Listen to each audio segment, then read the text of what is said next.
அருள்மிகு என் தாயாகப்பட்ட முப்பிடாதியம்மனுடைய திருவாலயம் இந்த ஆலயம். இந்த பெரிய ஆலயம். அப்பேற்பட்ட இந்த அம்மனுடைய திருவாலயத்திலே இந்த ஆலயத்துல கருப்பசாமி, வண்டிக்கார வைரவசாமி, லாட சன்னியாசி மற்றும் உள்ள பரிவார தெய்வங்கள் எல்லாம் அமைந்திருக்கக்கூடிய அம்மனுடைய ஆலயத்தில் இந்த ஆடி மாத திருவிழாவை பெருவிழாவை முன்னிட்டு இன்றைக்கு ஒரு நேர நிகழ்ச்சிக்காக நாமளுடைய வில்லிசையை இந்த ஆலயத்திற்கு வரவழைக்க வேண்டும் என்று அன்போடு நாமல் 6 பேர்களையுமே இங்கு வரவழைத்து உள்ளார்கள்.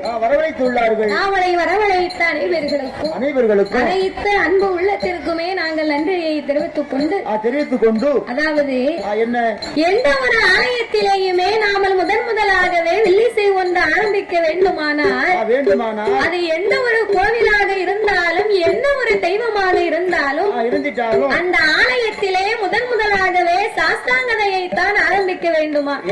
அவருக்கு முதல்ல படிக்கணும். ஏன் ஐயனாருக்கு பாடுகிறோம் தெரியுமா?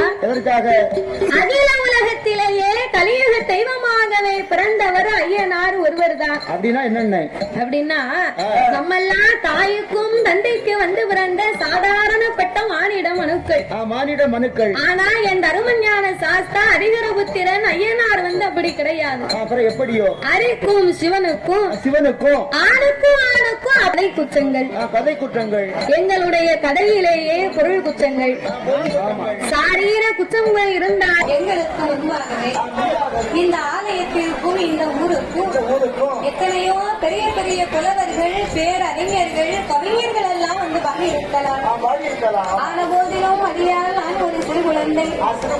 உங்கள் வீட்டு பிள்ளையாகிய நான் மாதவி. என்னால் தெரிந்தளவு என் சிற்ற அறிவுக்கு எட்டியவாறே உங்கள் முன்னால் நான் வாழ்ந்துள்ளேன்.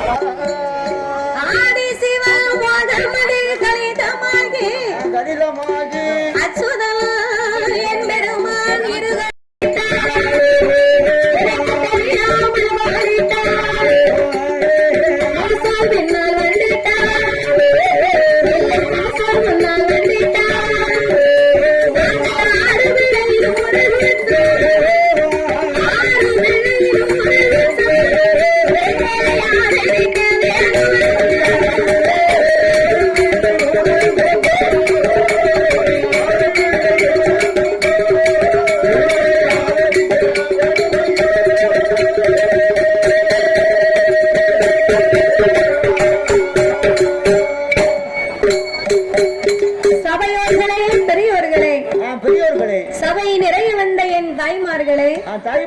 பெரியோர்கள், சபையோர்கள், என்னை பெற்றெடுத்த தாய்மார்களே, கல்வி கற்ற பெரியவர்களே, தொழில் படைத்த தலைவாணர்களே, வருங்கால மாணவ செல்வங்களே, வாலிபர் இளம் சிங்கங்களே, எனது அருமை சகோதரர்களே, அதாவது இந்த சிந்தாமணிமா நகரத்திலே மக்களை காத்து ரசித்து எந்தெந்தைக்கும் கிருபையுடனே குலவிருந்து வரக்கூடிய என் நம்பிகை அங்கையர் கண்ணி அகிலாண்ட கோடி பிரம்மாண்ட நாயகி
தவம் இருக்க போனவங்க முட்டையை வச்சு ஆம்லேட் போட்டு சாப்பிட்டாங்க.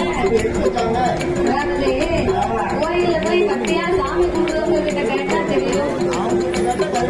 ஆப்படிச்சு ஆம்லேட் சாப்பிடுற உங்ககிட்ட கேட்டா தெரியுமா? நாகராஜனும் நாகக்கண்ணையும் கம்பத்தவம் இருக்கும் போது அவன் குரலுக்கு மேலே கோழி முட்டையை வைத்தார்களே. ஆனா கரு இருந்தாக்கா அதுல உரு ஏறுமா. அதுக்குத்தான் இந்த கோழி முட்டையை வைத்து கோழி முட்டைக்கு மேல் குண்டு ஊசியை நாட்டினார்கள். சரி, இந்த கோழி முட்டைக்கு மேல குண்டு ஊசி எப்படி நிற்கும்? நிற்குமா நிற்காதா?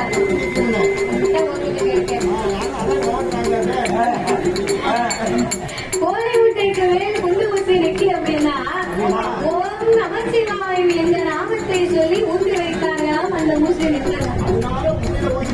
சிவனுடைய நாமம் அவ்வளவு மகிமை உள்ளது.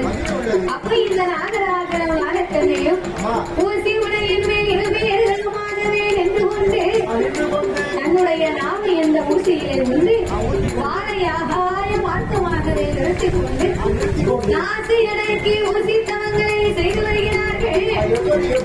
ஒரு நாள் தவம் இருந்தார்களா? ஒரு வாரத்தில் தவம் இருந்தார்களா? ஈராறு 12 வருடமாகவே தவம் இருந்து வந்தார்கள். 12 வருடமாகி பகவான் சிவன் வரவே இல்லை. அப்போது ஆண்டவனை அழைத்தார்கள்.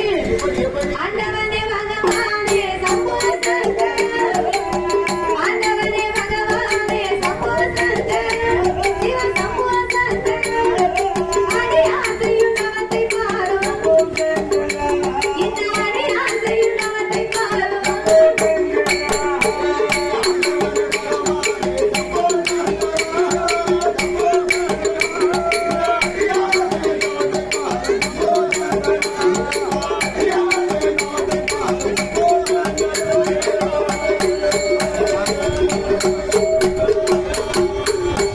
சாமி ஈஸ்வரனே, ஈஸ்வரனே, ஈஸ்வரனே இறையோனே, சிவ சம்போ சங்கர், என்னை காணாம இருப்பேனோ, என்னை காணாம இருப்பேனோ.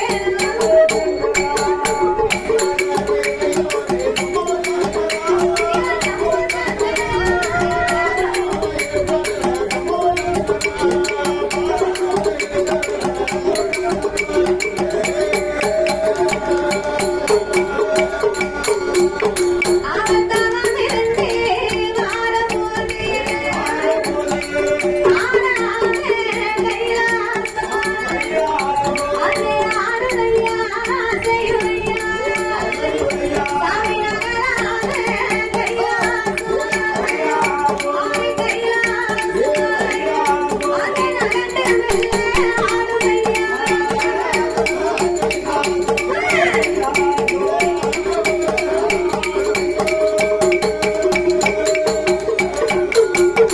ஆனால கைலாசம் ஆடுகின்றது, அசைகின்றது.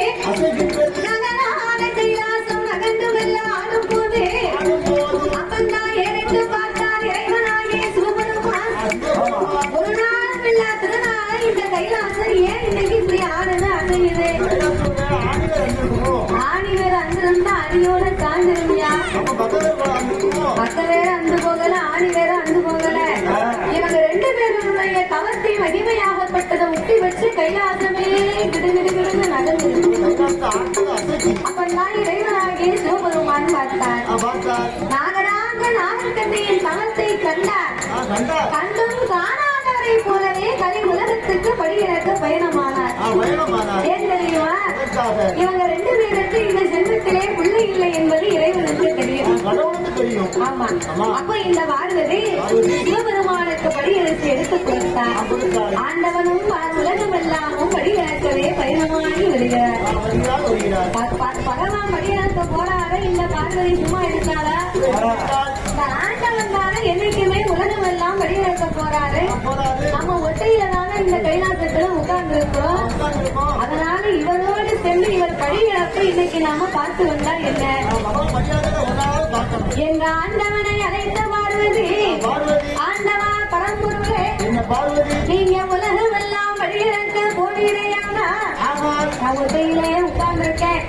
எனக்கு எனக்கு நேரம் போக மாட்டேக்கு. அதனால பேச்சு துணைக்கு எனக்கு ஆள் இல்ல. நேரம் போகல. நேரம் போகல டிவி போட்டு எம்ஜிஆர் படத்தை பார்க்க வேண்டியதானே? டிவியை போட்டு எம்ஜிஆர் படம் பார்க்குவேன். ஆமா படம் பார்த்தாங்க. எந்த சேனல்ல இப்ப எம்ஜிஆர் படம் போடுறாங்க? இந்த படத்தை வச்சு பார்க்க வேண்டியதானே? சன் டிவியை பார்த்தா நாடகம், விஜய் டிவியை பார்த்தா நாடகம், கலர்ஸ் டிவியை பார்த்தா நாடகம், சீத்தமனை பார்த்தா நாடகம். எதுல எடுத்தாலும் இப்படி நாடகமா போடுறாங்களே. சாயங்காலம் 6 மணிக்கு மேலே டிவியே பெண்களுடைய ராஜ்யம் தான். அதே 6 மணிக்கு மேல பொம்மையால கையில பிடிக்க முடியாது. கையில பிடிக்க முடியாதுன்னா இதுல விளம்பரம் போட்டா அடுத்த சேனல்ல பாப்பா, பாப்பா இந்த சேனல்ல விளம்பரம் போட்டா அடுத்த சேனல்ல பாப்பா. பாப்பா இந்த வீட்டுக்கார ஐயா வேலைக்கு போயிட்டு வந்து வயிறு பூச்சிக்கிட்டு ஒரு வாய் சாப்பாடு கொடுங்க நம்ம போட்டு கொடுப்போம்னு நினைக்க கொஞ்சம் பொறும். ஆமா அவரை அங்க சாவ போறாளா இருக்க போறாளான்னு நான் பார்த்துட்டு இருக்கேன். சாவ போறான்னு 10 நாளா போட்டு இழுத்துக்கிட்டு இருப்போம். ஒரே நாள்ல நடக்குது. எதிர்பார்த்திருப்பாங்க தொடர்ந்து. ஆமா அப்போ கொஞ்சம் பொறும். அவருக்கு என்ன நடக்குன்னு பார்த்துக்கிட்டு விளம்பரம் போட்டு போய் உனக்கு வச்சுட்டாரு. அதுக்குள்ள உனக்கு வயிறு பசி கொடுக்குறாங்களோ அப்படின்னு நம்ம கேட்போம். பெரிய பிரச்சனை ஆகி போச்சு. ஏன் அப்படி வேலைக்கு போயிட்டு வீட்டுக்கு வந்தேன்.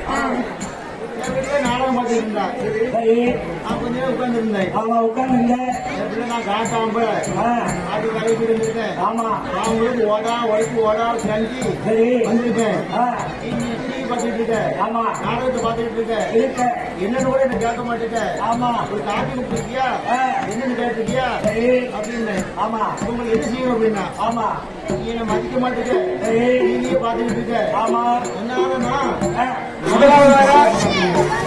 சங்கத்தினுடைய தலைவர் ஆர்.எம். ராஜ் அவர்களை மேடைக்கு அன்புடன் அழைக்கிறோம். அதனைத் தொடர்ந்து செயலாளர் சி. மாரியப்பன் அவர்களையும் மேடைக்கு வரும்படி அன்புடன் அழைக்கிறோம். எஸ். கோபால் அவர்களை மேடைக்கு வரும்படி அன்புடன் அழைக்கிறோம். இப்பொழுது மின்னல் வேந்தர் நற்பணி சங்கத்தின் 35வது பவளவிழாவை முன்னிட்டு நம்முடைய உறுப்பினர்கள் அனைவருக்கும் சீல்டு வழங்குள்ள நடைபெற இருக்கிறது. முதலாவதாக சங்கத்தின் தலைவர் ஆர்.எம். ராஜ் அவர்களை மேடைக்கு வரும்படி உங்களை அன்புடன் அழைக்கிறோம். அதனைத் தொடர்ந்து சி. மாரியப்பன் அவர்களையும் அழைக்கிறோம். விழாவிற்கு தலைமையாக வந்து கொண்டிருக்கும் நம்முடைய சேர்மன் வெங்கட்ராமன் அவர்களை வருக வருக என மின்னல் வேந்தர்கள் நற்பணி சங்கத்தின் சார்பாக அன்புடன் அழைக்கிறோம்.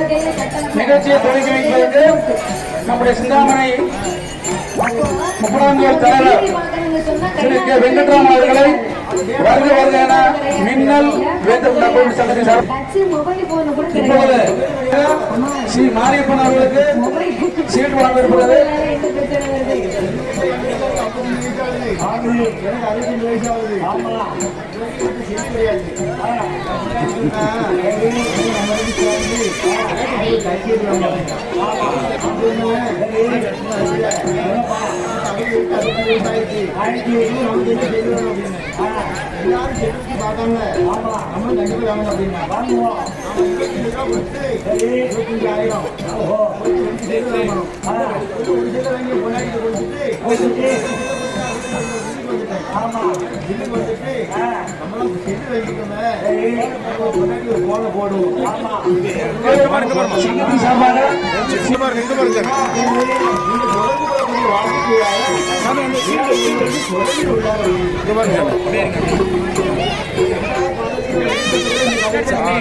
அப்படியே மாத்திருங்க மாத்தி காமிங்க திருப்பி காமிங்க தம்பி ஒரு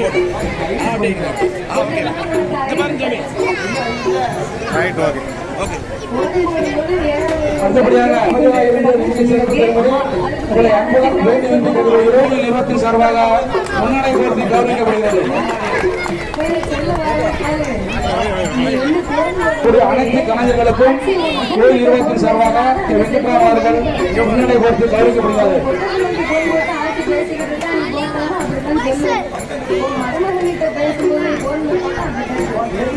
35வது மின்னல் வேந்தர் நற்பணி சங்கத்தின் பவளவிழாவை முன்னிட்டு இன்று 8ஆம் நாள் நிகழ்ச்சியாக விஜய் டிவி புகழ் மாதவி அவர்களுடைய நிகழ்ச்சி இப்பொழுது ஆரம்பித்திருப்பதால் பொதுமக்களும் பக்தவடி மக்களும் அமைதியாக இருந்து செயல்படுத்தும்படி உங்களை வேண்டி விரும்பி கேட்டுக்கொள்கிறோம்.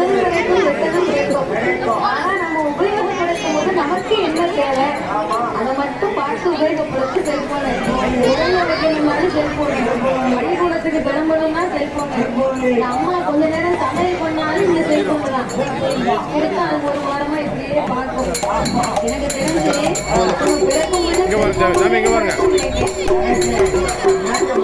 ஆனா இதுக்கெல்லாம் காரணம் யாரு தெரியுமா? இதுக்கெல்லாம் காரணம் நம்ம தாய்மார்கள் தான். நானும் நடக்கணும், பிள்ளைகளை வளர்க்கணும்னா செல்போனை கொடுத்து வளர்க்கக்கூடாது. கொடுக்க செல்போனை கொடுக்கும் போது பிள்ளைகளுக்கு மற்ற விளையாட்டுல ஆர்வம் வராத, மூளை வளர்ச்சி குறையுமா, கண் பார்வை மங்குமா, இதெல்லாம் தெரியும். தெரிஞ்சாலும் சமாளிக்க முடியாது. அதனால பிள்ளைகளுக்கு செல்போனை கொடுக்கக்கூடாது. அதனால அந்த கைலாசத்தில் எனக்கு நேரம் போகுவதற்கும் பேசுவதற்கும் ஆள் கிடையாது. அதனால இன்னைக்கு உங்களோடு வந்து உங்கள் வழியிடத்தை பார்வையினால் கண்டிப்பாக பார்த்தே ஆக வேண்டும்.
தாரை நன்றி மொழியாளுக்கு அருள் புரிவாய் குமரேசா.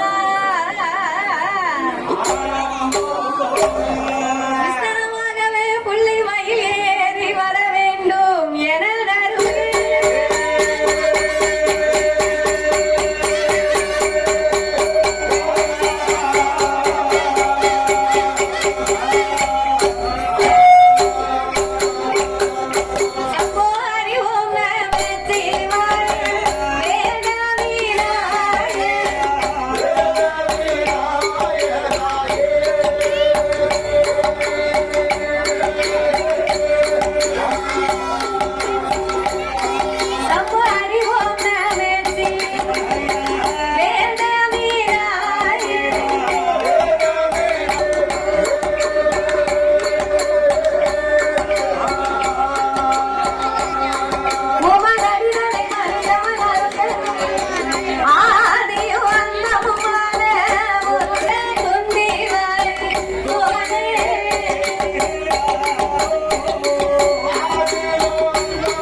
தாய்மார்களே, பெரியோர்கள், சபையோர்கள், என்னை பெற்றெடுத்த தாய்மார்களே, தாய்மார்களே, கல்வி கற்ற பெரியவர்களே, தொழில் படைத்த தலைவாணர்களே, வருங்கால மாணவ செல்வங்களே, வாலிபர் இளம் சிங்கங்களே, எனது அருமை சகோதர சகோதரர்களே, அதாவது இந்த சிந்தாமணி நகரத்திலே மக்களை காத்து ரசித்து என்றென்றைக்கும் கிருபையுடனே குலவிருந்து வரக்கூடிய என் நம்பிகை அங்கையர் கண்ணி அகிலாண்ட கோடி பிரம்மாண்ட நாயகி அருள்மிகு என் தாயாகப்பட்ட முப்பிடாதி அம்மனுடைய திருவாலயம் இந்த ஆலயம் பெரிய ஆலயம். அப்பேற்பட்ட இந்த அம்மனுடைய திருவாலயத்திலே கருப்பசாமி, வண்டிக்கார வைரவசாமி, லாட சன்னியாசி மற்றும் உள்ள பரிவார தெய்வங்கள் எல்லாம் அமைந்திருக்கக்கூடிய அம்மனுடைய ஆலயத்தில் இந்த ஆடி மாத திருவிழாவை பெருவிழாவை முன்னிட்டு இன்றைக்கு ஒரு நேர நிகழ்ச்சிக்காக நாமளுடைய வில்லிசையை இந்த ஆலயத்திற்கு வரவழைக்க வேண்டும் என்று அன்போடு நாமல் 6 பேர்களையுமே இங்கு வரவழைத்து உள்ளார்கள். நாமளை வரவழைத்த அனைவர்களுக்கும் அனைத்து அன்பு உள்ளத்திற்குமே நாங்கள் நன்றியை தெரிவித்துக் கொண்டு அதாவது எந்த ஒரு ஆலயத்திலேயுமே நாமல் முதலாகவே வில்லிசை ஒன்று ஆரம்பிக்க வேண்டுமானால் அது எந்த ஒரு கோவிலாக இருந்தாலும் என்ன ஒரு தெய்வமாக இருந்தாலும் இருந்துட்டாலும் அந்த ஆலயத்திலே முதலாகவே சாஸ்தாங்கதையை தான் ஆரம்பிக்க வேண்டுமா? ஏனம்மா அது அவருக்கு முதல்ல படிக்கணும்? ஏன் ஐயனாருக்கு பாடுகிறோம் தெரியுமா? எதற்காக? அகில உலகத்திலேயே கலியுக தெய்வமாகவே பிறந்தவர் ஐயனார் ஒருவர் தான். அப்படின்னா என்னென்ன? அப்படின்னா நம்மெல்லாம் தாய்க்கும் தந்தைக்கு வந்து பிறந்த சாதாரணப்பட்ட மானிட மனுக்கள். மானிட மனுக்கள். ஆனா என் தருமஞான சாஸ்தா அதிகரபுத்திரன் ஐயனார் வந்து அப்படி கிடையாது. அப்புறம் எப்படியோ? அரிக்கும் சிவனுக்கும் ஆணுக்கும் கதை குற்றங்கள். கதை குற்றங்கள் எங்களுடைய கதையிலேயே பொருள் குற்றங்கள், சாரீர குற்றங்கள் இருந்தால் எங்களுக்கு முன்பாகவே இந்த ஆலயத்திற்கும் இந்த ஊருக்கும் எத்தனையோ பெரிய பெரிய புலவர்கள், பேரறிஞர்கள், கவிஞர்கள் எல்லாம் வந்து பாடியிருக்கலாம். ஆன போதிலும் அடியால் நான் ஒரு சிறு குழந்தை. உங்கள் வீட்டு பிள்ளையாகிய நான் வாதவி என்னால் தெரிந்தளவு என் சிற்ற அறிவுக்கு எட்டிய வாதை உங்கள் முன்னால் நான் வாழ்கின்றேன். ஆதி சிவன் வாதமதில் கணிதமாகி அச்சுதம் என் பெருமான்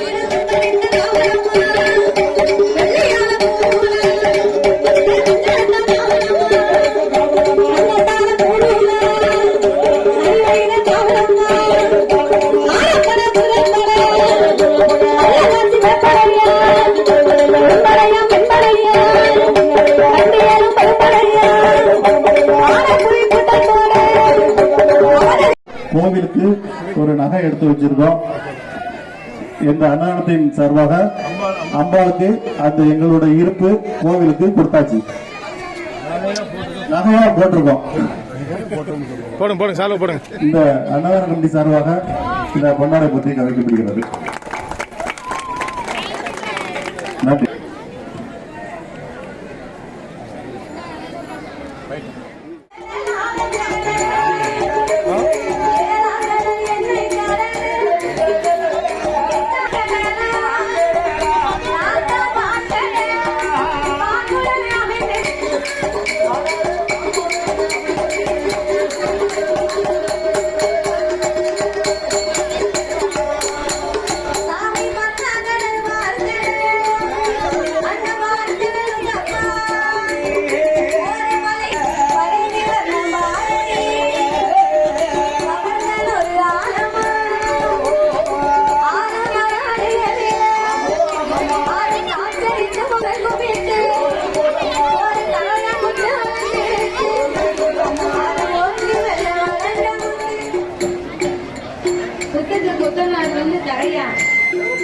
கரையான் வந்து இந்த புத்தை கட்டினா நாகம் வந்து கரையானை எல்லாம் சாப்பிட்டு விட்டு இந்த புத்துக்குள்ள வந்து குழு இருக்குமா? புத்துக்குள்ளே சென்னாகம் கருணாகம் கண்ணாடி எல்லா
கடைசியாகவே குதிரை முட்டை வைத்தார். ஒரு குண்டு ஊசியை நாட்டினார்.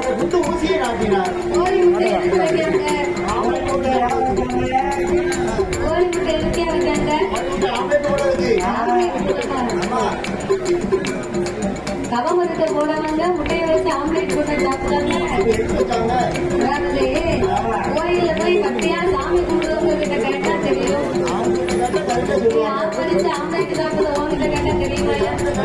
சொல்லியிருந்தா சொல்ல முடியும்.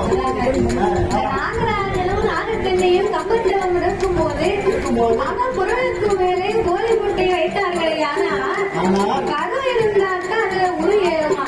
கருது இருந்தாதான் முடியாது. அதுக்குத்தான் இந்த கோழி முட்டையை வைத்து கோழி முட்டைக்கு மேல் குண்டு ஊசியை நாட்டினார்கள். அதான் நாட்டினார்கள். சரி, இந்த கோழி முட்டைக்கு மேல குண்டு ஊசி எப்படி நிற்கும்? அவனுக்கு கரெக்ட் வச்சுட்டு போயிருந்தேன். நிற்குமா நிற்காதா? உங்களுக்கு கேட்கிறேன். கோழி முட்டைக்கு மேல் குண்டு ஊசி நிற்கி அப்படின்னா ஓம் நமச்சிவாயம் என்ற நாமத்தை சொல்லி ஊசி வைத்தார்களாம். அந்த ஊசி நிற்கலாம். சிவனுடைய நாமம் அவ்வளவு மகிமை உள்ளது. அப்ப இந்த நாகராஜனும் நாகக்கண்ணையும் ஊசி உடையின் மேல் இருமே எழுதமாகவே நின்று கொண்டு தன்னுடைய நாம என்ற ஊசியிலே உண்டு வாழையாகாய மாற்றமாகவே நிறுத்திக் கொண்டு நாசி அடக்கி ஊசி தவங்களை செய்து வருகிறார்கள். ஒரு நாள் தவம் இருந்தார்களா? ஒரு வாரத்தில் தவம் இருந்தார்களா?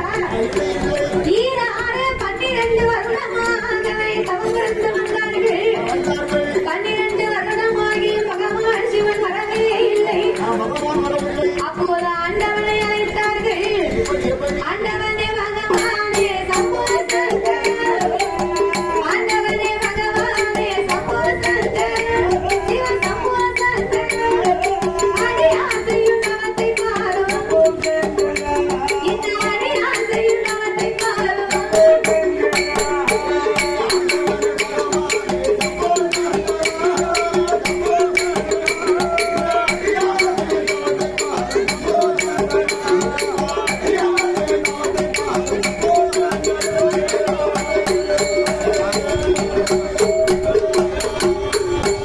சுவாமி ஈஸ்வரனே, ஈஸ்வரனே, ஈஸ்வரனே இறையோனே, சிவ சம்போ சங்கர, என்னை காணாம இருப்பேனும், என்னை காணாம இருப்பேனும்.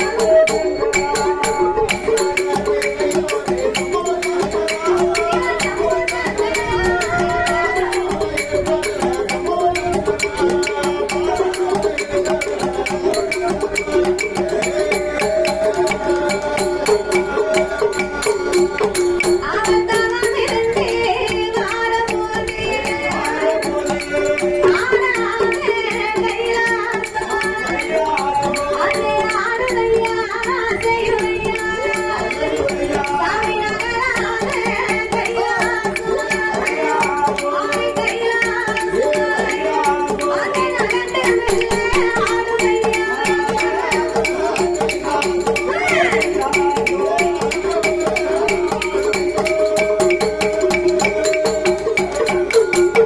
ஆனாரத்தியாசம் ஆடுகின்றதே அசைகின்றதே, நகரான கைலாசம் நகர்ந்து வெல்ல ஆடும் போதே அப்பந்தான் ஏறிட்டு பார்த்தார் இறைவனாகிய சிவபெருமான்.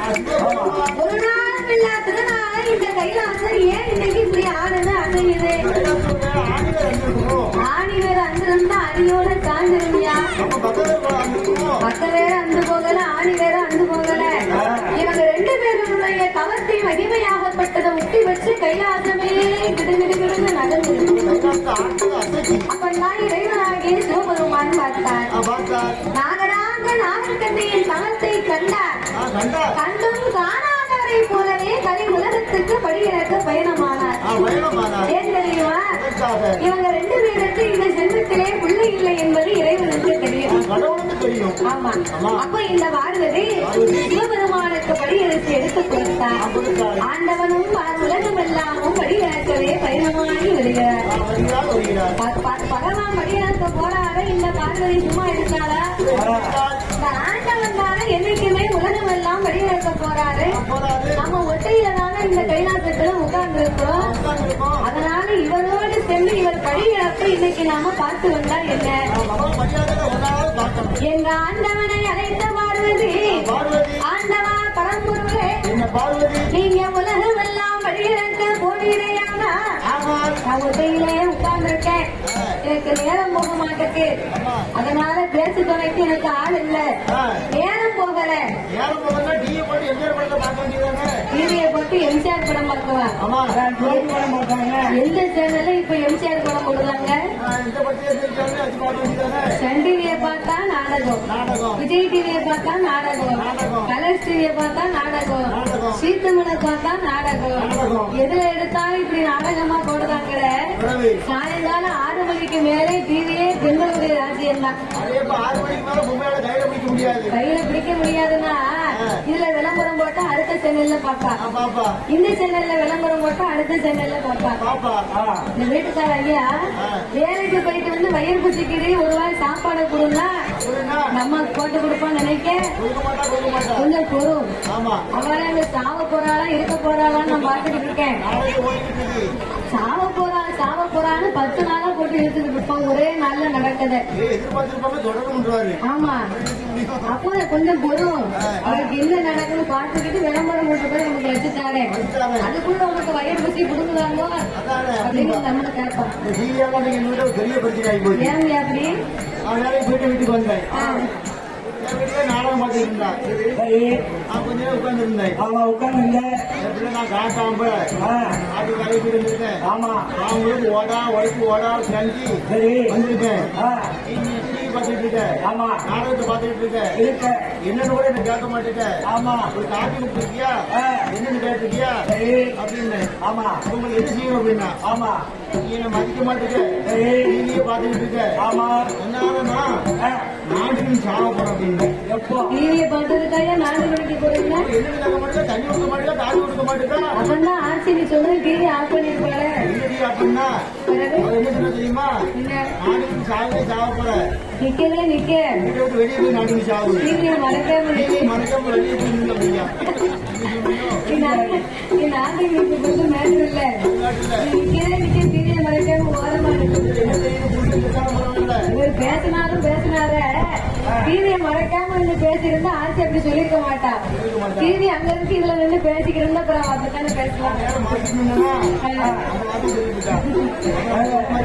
இந்த நானதான் இவ்வளவு வேலையும் பார்த்து வேலையை பார்த்து பிறகு தாய்மார்கள் எல்லாம் அதுக்கு ரொம்ப அடிமை ஆயிட்டாங்க. சீக்கிரம் முக்கியம் உங்களுக்கு. தோசை சுட்டு கொடுத்தாங்கன்னா தோசை கல்ல புண்ணால தலை மாட்டி கொண்டு தோசை சுட்டா எங்க வருமா? நாடகத்தை பார்த்துட்டே சுத்தம் நாடகத்தை பார்த்துக்கிட்டு ஒரு கையில சட்டப்ப ஒரு கையில ரிமோட். எல்லாமே. ஆமா அப்போ நமக்கு டிவி பார்க்கணும்னு சொன்னா கைலாசத்துல டிவி கிடையாது, அது டேபிள் கார்டு டேப் ரெக்கார்டு கிடையாது, லேப்டாப் கிடையாது, டச் மொபைல் போன் கூட கிடையாது. மொபைல் கிடையாதோ? ஆமா மொபைல் டச் மொபைலால என்ன பிரச்சனை வருது? என் வீட்டுக்காரிக்கு 55 வயசு ஆகுது. எனக்கு 62 வயசு ஆகுது. இவருக்கு வீட்டு செல்லு கிடையாது. என் பொண்டாட்டி சொன்னா எங்க நம்ம 2 சேர்ந்து ஆய்வு டச் இருக்கலாமா அப்படின்னா. நமக்கு 65 வயசு ஆயிட்டு இன்னும் நமக்கு என்ன செல்லு வேணும் அப்படின்னு எல்லாரும் செல்லு வச்சு பார்த்தாங்க. நம்மளும் கண்டிப்பா வாங்கணும் அப்படின்னா வாங்குவோம். ஆமா 25 ரூபா கொடுத்து 25,000 கொடுத்து 2 செல்லு வாங்கணும். ஒரு செல்ல வாங்கி பொண்டாட்டிட்டு கொடுத்துட்டு ஒரு செல்ல கொடுத்து நான் வீட்டுக்கு வந்துட்டேன். வீட்டுக்கு வந்துட்டு நம்மளாம் செல்லு வாங்கிக்கோங்க, நம்ம பொண்டாட்டி ஒரு போனை போடுவோம். அப்புறம் ஒரு போனை போட்டோம்னா அந்த போன் என்ன சொல்லி தெரியுமா?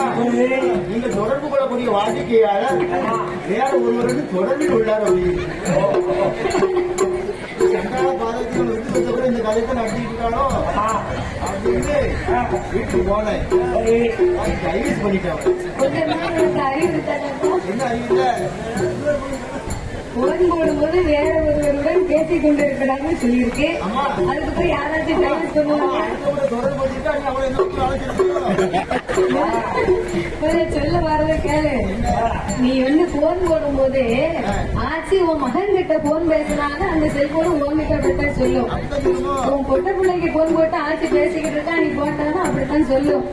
உன் மருமகன் கிட்ட பேசும்போது நீ போன் போட்டாலும் அப்படித்தான் சொல்லும். என் விவரம் தெரியாம எங்க ஆட்சியை டைவர்ஸ் பண்ணிட்டு சுவாத்துக்கு வழி இல்லாம இப்ப கழிச்சிட்டு எங்க அழைத்தாரு. செல்போன் வந்ததே வந்துச்சு. அதாவது தேவைக்கு பயன்படுத்த நல்லதும் இருக்கு கெட்டதும் இருக்கு. இணையம் என்பது நல்லதும் இருக்கும் கெட்டதும் இருக்கும். ஆனா நம்ம உபயோகப்படுத்தும் போது இருக்கும்போது நமக்கு என்ன தேவை ஆமா. அதை மட்டும் பார்த்து உபயோகப்படுத்த செல்போனு.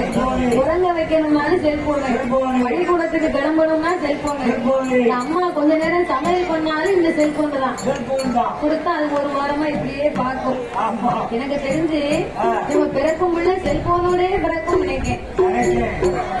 மாவட்டம் ஆனா இதுக்கெல்லாம் காரணம் யார் தெரியுமா? இதுக்கெல்லாம் காரணம் நம்ம தாய்மார்கள் தான். ஓஹோ. தாயும் தகப்பனும் பிள்ளைகளை வளர்க்கிறோம்னா செல்போனை கொடுத்து வளர்க்க கூடாது. கூடாது. கொடுக்க அது கொடுக்கும் போதே சிறு வயதிலே செல்போனை கொடுக்கும் போது அந்த பிள்ளைகளுக்கு மற்ற விளையாட்டுகள்ல ஆர்வம் வராது, மூளை வளர்ச்சி குறையுமா, கண் பார்வை மங்குமா. ஆமா. ஆமா. இதெல்லாம் தெரியும். தெரிஞ்சாலும் சமாளிக்க முடியாது. நீங்க எல்லாம் இந்த வேலை பார்க்கீங்க. வழியில் அழுதுட்டே இருக்கலாம். ஆமா. அதனால பிள்ளைகளுக்கு செல்போனை கொடுக்க கூடாது. கூடாது. அதனால அந்த கைலாசத்துல எனக்கு நேரம் போகுவதற்கோ பேச்சு துணைக்கும் ஆளு கிடையாது. ஆளே கிடையாது. அதனால இன்னைக்கு உங்களோடு வந்து உங்கள் படியிழப்பை பார்வதி நான் கண்டிப்பாக பார்த்தே ஆக வேண்டும். ஆக வேண்டும். பார்வதி, என்னோடு உன்னை படியிழக்கு உலகத்துக்கு அழைத்து செல்வதாக எந்த குறையும் இல்லை. இல்லை இல்லை. ஆனாலும் நான் உலகத்தை ஒரு விதமாக படைத்தேன், உலக மக்களை பலவிதமாகவே படைத்திருக்கிறேன். பார்வதி, மதவிதம் என்றால் எப்படி பகவானே? ஒருவரை குருடாக படைத்திருப்பேன், இன்னும் ஒருவரை குருடாக படைத்திருப்பேன். நான் படித்திருப்பேன். கூன், குருடு, செவிடு, பேடு, மொண்டை, மூக்கரை. மூக்கரை. குழந்தை உள்ளவர்கள், குழந்தை இல்லாதவர்கள். ஒருவர் மாளிகையில் இருப்பார், இன்னும் ஒருவர் மண்குடிசையில் இருப்பார். இருப்பார். நீயோ பெண்ணா பிறந்தவா, பிறந்தவா. ஏழை மனம் கொண்டவா, மனம் கொண்டவள். சக்தியின் மனதோ இறக்க குணமுடையது. உடையது. இதன் கூட வந்தேன்னு வையே, வந்தேன்னா? அந்த ஐயா ஏன் இப்படி இருக்காங்க, அவரே அப்படி இருக்காரு. இந்த பையன் ஏன் இப்படி இருக்கான் உடையா இப்படி இருக்கான். விளையாட்டு உட்கார்ந்துட்டாரு. அப்படின்னு ஒரு வாழையை வச்சுக்கிட்டு நீ சும்மா இருக்க மாட்டேடி. மணிப்பாட்டு வரைக்கும் சும்மா இருக்க மாட்டேன். வளர்ந்து பேசிக்கிறோம். அதனால நீ கைலாசத்துல இருந்து ஆண்டவன் போய் படி இழந்துட்டு வர. அவன் சொல்லிட்டு இருக்க. ஆமா. ஊரை தாலி போட்டி போகலாம். இந்த மாதிரி ஊருக்குள்ள ஒரு ஆளுன்னா நல்ல